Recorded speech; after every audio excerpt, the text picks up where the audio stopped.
it's Kevin with Gonro Games. I guess I got to do a follow-up video to yesterday's video talking about the Pokemon discussion because I think I missed the mark on it actually explaining what I mean by Pokemon, and I'm going to try to flesh it out a little bit more in this video of why everyone should be very, very concerned about the Pokemon market. And again, there's a difference between concern and caution, and basically talking about the realities of what's going on. I did suggest in that video, if you're looking to get into Pokemon while it's still cheap, now is your last chance. I'm targeting kind of the cheaper stuff. So Scarlet and Violet booster boxes are still ultra cheap. Same with Paradox Rift. And there are a lot of other supplemental products, the auxiliary products that are still very, very cheap if you just want to break them down for packs. So I hit a nerve with all the Pokemon fans, and they're just unreasonable. There's no reasoning with people that are, and they want their hobby to succeed. I get it. I get it comes from a place of genuinely wanting your hobby or interest to be mainstream, valuable, collectible over time. But there are some very, very, very concerning things that are going on with the Pokemon market. Now, first off, I want to reiterate that I do not believe that this latest appeal, this latest demand of Pokemon is coming from little kids that are opening up packs and trying to collect cards. It is also not coming from players. So Pokemon peaked at its player base during the 4th set of Scarlet and Violet. We have numbers are now down for tournaments, viewership, and pre-releases. Those things are down from the height of its highest ever, which was also very concerning that during the highest peak of Pokemon ever in the history of Pokemon, with people actually playing the game, it was actually one of the most dismal markets in Pokemon. So we have a kind of a negative correlation between people that actually play the game and the prices of the cards. So again, it was the hottest market as far as it's concerned for playable cards last year. Basically last year from Scarlet and Violet up to, what was the 4th set? Obsidian Flames up to Paldea Evolved, around that time period. That was the hottest market for players for actually purchasing Pokemon cards. And now we saw one set finally where people actually wanted to collect a card with Twilight Masquerade. I think a lot of people were disappointed with Scarlet and Violet because the pull rates were so easy. So the chase card out of Scarlet and Violet, I believe, was Gardevoir, and it was incredibly easy to get even the most rare Gardevoir card. And that led to the bad taste in the collector's mouth because it took all the appeal of gambling. And that's what I really wanted to hit home. What I do think is driving the Pokemon market is basically, it's a very kind of predatory, degenerate market. It's what I commented in one of my comments, and maybe I'll also have to, it'll be fun to read through the comments, is that this is the only game that I think is just basically propped up by degenerates, by kids and man kids that just want to gamble. It's their form of gambling, is opening up Pokemon cards.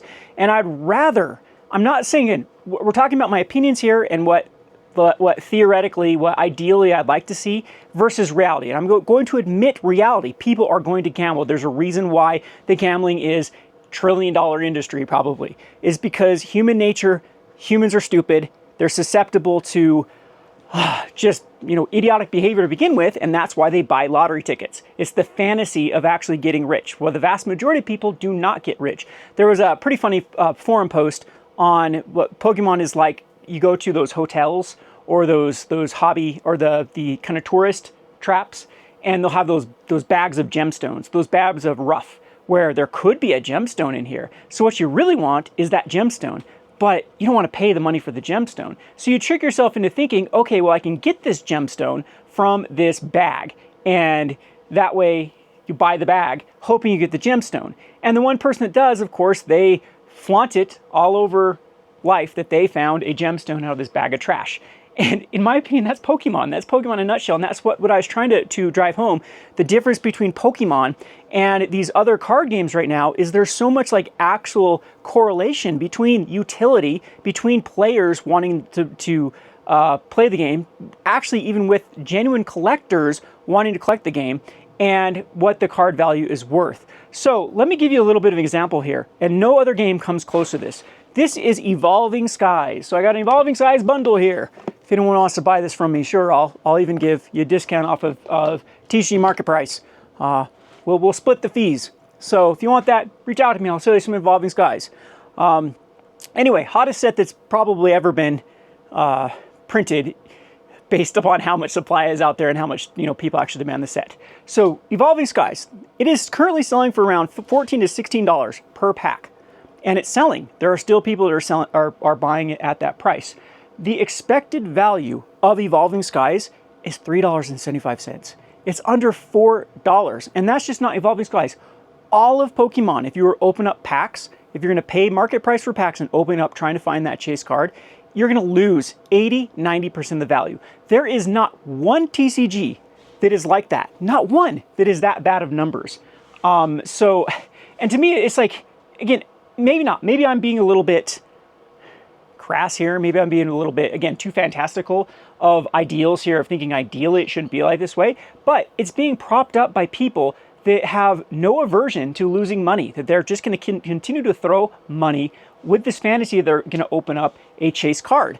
And to me, it's not as healthy of a market as something like Magic the Gathering that does have actual value. Like Magic is the reverse. The booster boxes only go up in price when the expected value actually makes sense, because people are more trained in Magic the Gathering to buy the cards they need. And that's what I talked about in my other videos, where it's funny right now in Magic the Gathering, some of the cheapest versions of the cards are quote-unquote the collectible versions of the cards, because people go right on TCG Player and they need a Shieldred, so they buy this Shieldred that's the normal copy thinking it's going to be the cheapest copy, and they don't realize or bother to check that maybe the foil or the extended art version is actually cheaper.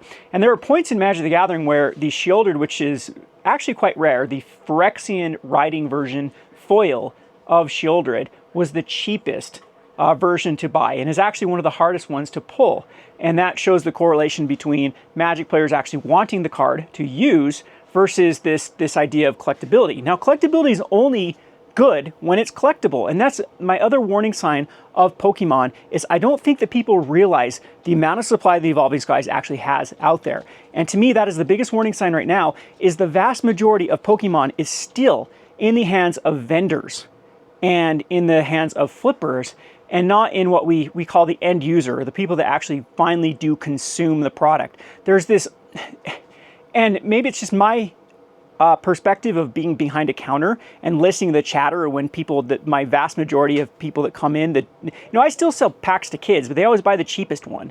That's when I sell the Evolving Skies and the 151, there is this demographic that now comes in. Do you know what else they're purchasing with the 151 and they're purchasing with the Evolving Skies? Those little magnet snap holders, because they're going to get them graded, and they're, you know, buying like high-end sleeves and stuff. And it just shows the mentality of the people that are actually, you know, purchasing this is not what I would consider an end user. It's not someone that's going to ultimately consume this product, where it's not going to go back on the market. That all of these purchases that are being bought at MSRP, mind you, are going to be competing eventually in the market. And so none of this stuff is special or collectible in the scope of things. Even the chased Umbreon card from isn't Umbreon, can't remember the expensive card from Evolving Skies, is not that rare in the scope of things. So when was it when people were looking at one of these latest Charizards and there was already thousands of PSA 10s that they have graded? Thousands of them.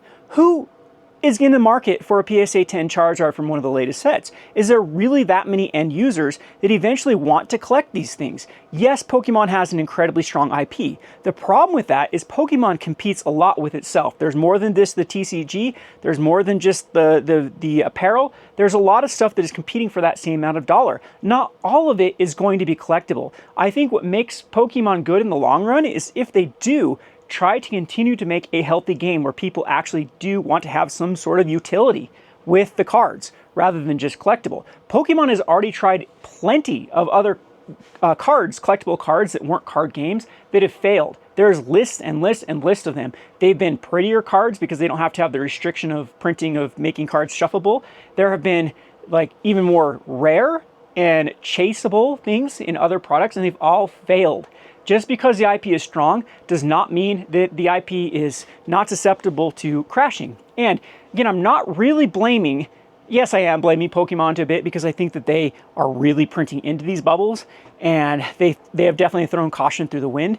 And again, I think that when the chickens come home to roost, this is a very, very, very scary market with just how much out there exists in Pokemon. And again, how many people are going to care about a specific Umbreon or Charizard in 5 years when they've probably printed 40 more of chase cards by then. And that brings me to my last point. When I was looking over the there's a site called Limitless, which shows the value of all the Pokemon sets. This is a good site for if you want information on Pokemon. Shows like the TCG prices, shows trends, and basically shows the value of sets. when these latest sets, which are overprinted, are as valuable as the X and Y era, which was comparatively underprinted, there's a huge issue. And that's something that Magic has going for it, that yes, they do reprint cards like crazy. Like Magic has no problem. I'm not saying that it's superior in this way, because Magic has been through the dumps too, and they're trying to recover from their awful Cynthia Williams era of, you know, definitely not throwing caution to the wind, definitely not respecting market prices, definitely not respecting collectability, definitely not respecting anything, and just like taking consumers as dummy dum-dums and trying to exploit them. And then Magic went through a dump before that. And now they're actually, when their profits come out, I'm going to think that year over year, they're going to be way down. And then the shareholders get upset. But the problem is they juiced that 2020 through 2023 era so much that it was not sustainable. They have to go some backtracking now. They have to now take losses year over year comparatively, because there's no way that was sustainable. And that's kind of my point with Pokemon. When are we going to come to the straw that breaks the camel's back with the amount of bad decisions, in my opinion, with Pokemon, which I can continue to list? They haven't addressed the arbitrage opportunity, where they print one price for one market and print another price for another market. And so it leads to just arbitrage, where people will go to those markets overseas and buy them, and then enter in the US markets, which then devalues the product. And we go through these like massive swings with Pokemon. That's what a lot of people address. Well, Pokemon has always outperformed everything. It's easy right now in a bull market, when everything is wonderful, to say all is well in Zion. That's an expression meaning that you let your guard down, that, you know, everything's great, we don't need to worry about anything. It looks great right now with the prices just going through the roof, with having all this FOMO money that's going to be entering into Pokemon, but it still has some massive problems in the underbelly that could lead to a total collapse of this market if they're not careful. It is not too big. We saw the comic books go through a very similar thing, where comic books became very in demand. Everyone during the nerd kind of awakening is what we call it for the United States, where nerd culture became mainstream. Well, there was a rush for everyone to want to buy comic books. It was the fad. It was the trend of the day that everyone was a nerd. Led to all the Marvel movies. It led to everyone. But now look at that market. It died. It got so bad because of printing into speculation. And again, it didn't have the end user. It didn't have the person that actually wanted to read the comic book. Most of the supply was just going into speculators' hands and flippers and vendors' hands, rather than going into the end user. That is my biggest issue with Pokemon. And maybe you guys are seeing things that I'm not seeing, but I am only seeing that, well, not only, but the vast majority of people that are purchasing Pokemon right now are looking to turn Pokemon into Mercedes. They're not looking to collect the cards. They're not looking to put them in binders. They're not looking to be fanboys over it. They are looking as Pokemon as a predatory market, to just flip and prey on the next person. Now, just like lotteries, the vast majority of people in these type of markets lose out. So yes, you can make money on it right now. Yes, you can tell me, well, Kevin, I've made thousands of dollars on Pokemon. I've made so much, like the profits are, yeah, me too. And I'm going to make a lot of money on all this stuff that's been rotting on my shelves that I didn't sell. I remember a few videos back, like months back, I had all these comments telling me how stupid I was to be holding this product. Kevin, you should be blowing this stuff out, recouping your capital and investing in stuff that actually make money. And the reason I didn't sell this Pokemon product is I knew that Pokemon is going to go through another one of these bubbles. And this time I'd be prepared to sell into the bubbles. But again, all those bubbles have burst, all of them in the past for Pokemon. Pokemon goes through these wild swings, and I just fear that one of these bubble bursts will be the last one for Pokemon. When will be enough is enough? When will people, again, quit caring to go through this manic cycle of booms and busts with Pokemon? And that's what some of these other TCGs have a huge advantage over it, is they don't go through, like we've seen some pretty crazy bull runs with Magic the Gathering. But for the most part, it is the tried, tested, and true stable market, where there's a lot of correlation between people playing the game, people actually cracking packs to collect the cards, and, you know, a lot of like when Magic's hot, like most of those metrics are up. Speaking of right now, if you want to talk about a healthy market, Magic, all of the metrics are up.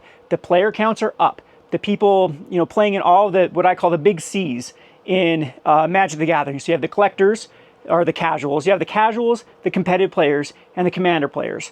All three of those demographics, which are healthy for the game, are very robust right now. Commander is in a very good shape, regardless of what people are saying about the Commander Rules Committee and all the debacle with that. Commander's actually hotter than ever. Sales are hotter than ever. The data doesn't lie. Yes, it let a bad taste in some people's mouths that care about committees having ban lists and stuff, but there's actually more movement now because they think that Commander is going to become in a better place. The faith in Commander is actually higher now with all this debacle than it was before. And competitive players have been just eating up the market like crazy. If you don't agree with me, go look at the sales for modern cards, Pioneer cards, and standard cards. This has been one of the hottest markets we've had in a long time. And traditionally speaking, most of the singles market, we're usually going in towards the holidays, it's a sell-off of single cards. Sealed does well going into the holidays, and tax return season does well for single cards. That's just kind of how it's worked with Magic the Gathering. And we're actually in a very hot singles market right now for Magic the Gathering.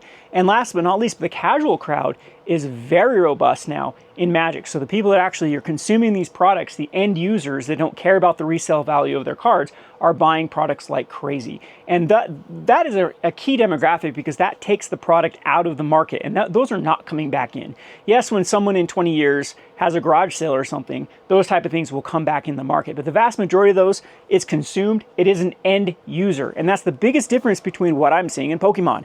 Pokemon, I'm seeing a player count that's going down. I'm seeing, and yes, there's, like people said, there's a Netflix series Pokemon's doing. They did a lot of good things, but that was one of the most worrisome thing about Pokemon, as I stated earlier in this video, was when the player count was higher than ever, the prices were worse than ever. Like there was no worse market in a long time than S&V Scarlet and Violet 1 through 4, when there was more players than ever. So something doesn't correlate. Something's got to give. I don't think that any market is too big to fail, and that is my whole point to this video, is caution. Caution over FOMO. Yes, buy right now into Pokemon. Again, what I am targeting myself is just base set Scarlet and Violet because it's still cheap. I can still get it for like 90 bucks a box. And again, if you're a patron of mine, you can get it for 90 bucks a box or whatever price it is. Same thing as Paradox Rift. A lot of the products that you can break down are ultra cheap. Sometimes they do deals on these things for like sleeve boosters and these like box sets that come out, the pencil kits. Oftentimes you can get them for much cheaper per pack than going the booster box route if you're looking to put in some elbow grease and just break down packs. Now, sealed booster boxes are the things that do accrue value the best over time. They sell the best. They're the best way to, if you're looking for the least amount of work and the safest way to do it, that's the way to do it. But anyway, it's just a very, what I've said before, it's a very nonsensical market. I don't understand how there are so many mass box overs for Pokemon, because like I said, the expected value from packs is so stinking dismal. There's not any pack that even comes close to ever breaking value for expected value. And that's not the case. Like I just did a video for Jumpstart, for Dominaria Jumpstart, where it's actually a given that you're going to break even with expected value from opening up Jumpstart. Now, no one cares about Jumpstart. It was a terrible product for Magic the Gathering, but it's guaranteed that you're going to actually open up more value for the cards. So you could literally do this yourself. You could open up Jumpstart and sell it on TC Player, and after fees, you could actually break even or make money with a little bit of work. Now, I don't suggest it because I think that you're actually, like, people do not understand the labor. That's why I don't do it. I don't do mass box openings and whatnot. It's a lot, the market for me is a lot easier to just have trade-ins, have people come in and trade me cards and then spend on sealed product or store credit stuff than it is for me to try to speculate on cards or do mass box openings. But there are plenty of people that do it. There are plenty of people that have been able to, grind out a living by opening up Magic product and selling it back on the secondary market. That is not the case for Pokemon. Anyone that tells you that it is the case, they are lying. Pokemon is basically a market that works off other people's losses. It has to have that willing participant of the people that are going to be opening up boxes like crazy, like I said, to dig through that rough to try to find the gemstone to make the entire market worthwhile. It is very similar to a lottery ticket. It's very similar to all of that. So my mic is dying, so I guess it's time for me to quit rambling. But maybe I'll do a video of just reading the comments from the last video and addressing them. I think it'd be fun because I think there's a lot of nonsensical stuff there, and there's a lot of people that are basing things on emotion and kind of missing the mark of where I'm coming with this video. Again, I told you in that video, and Rudy tells you in his video, time to buy and sell into this nonsense. And unfortunately though, like, again, you're coming from a person that likes to talk in ideals. I'm a romantic. It's how my brain works. I like to think things as they should be, not the way they are. And sometimes that comes across in the way that I state things. I'm not telling you when I talk like that in any sort of capacity to, make decisions based upon that. It's coming from a kind of a well of ideals where I wish that the market would react. I wish that humans respond like that. Zach always gets mad at me here at the store because I'm like, don't purchase that. Don't buy that. Dude, what are you looking for? No, don't buy that theme booster. What, you need green cards? Figure out what green cards you need. Don't buy that crappy theme. Oh, okay, you really want, okay, if you understand that you're not going to get anything out of this and you just want to open packs, then I'm totally for it. If you like that rush, then yes. But if you really are under the fantasy that you're going to open up a Vorinclex and you're going to save yourself $40, just save up for the Vorinclex.